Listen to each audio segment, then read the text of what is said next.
Hello mga kaibigan, kumusta? So sa video ito ay may ituturo na naman ako sa inyo. So ating alamin kung anong ito. So ano pang hinihintay natin? Let's go!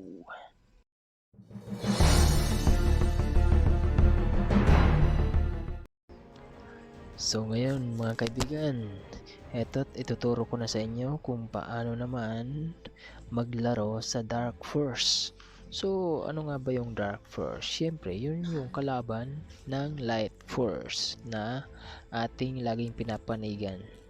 So itong Light Force na ating laging pinapanigan ay ito nga ay nandito yung picture niya, kung nakikita nyo yan, yung may Paladin. At siyempre naman, kung doon naman tayo sa Dark Force, paano nga ba tayo makapaglaro sa Dark Force? Kung nakikita nyo po ito mga kaibigan sa taas, yan, ito po yung switch para makapunta tayo sa Dark Force. At kung gusto nating pumanig sa Dark Force, ito po yung switch mga kaibigan. So pipindutin lang po natin ng mga to at tayo ay mapupunta na doon. So nakita nyo po yan mga kaibigan. So dito meron din pong campaign yan, meron din pong campaign dyan, at syempre yun.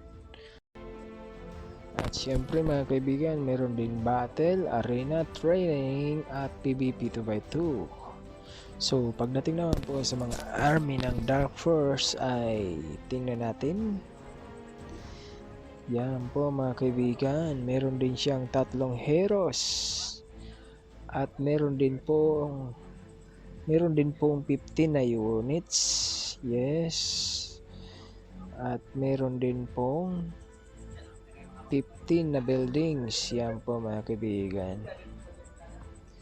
At pagdating naman sa scrolls, meron din po siyang 10. Yes po mga kaibigan, may 10 scrolls din po siya. Yan. So, yan po mga kaibigan, hanggang dyan lang po muna ang ating pagtatalakay sa video ito.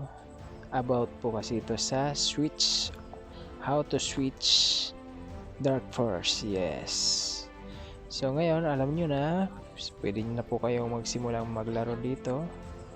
Subalit, kung ayaw nyo muna, so panoorin po ang susunod na video ko about sa mga ito, sa pagpapaliwanag dito sa scrolls, buildings, units, para mas madali po kayong makapaglaro dito sa Dark Force.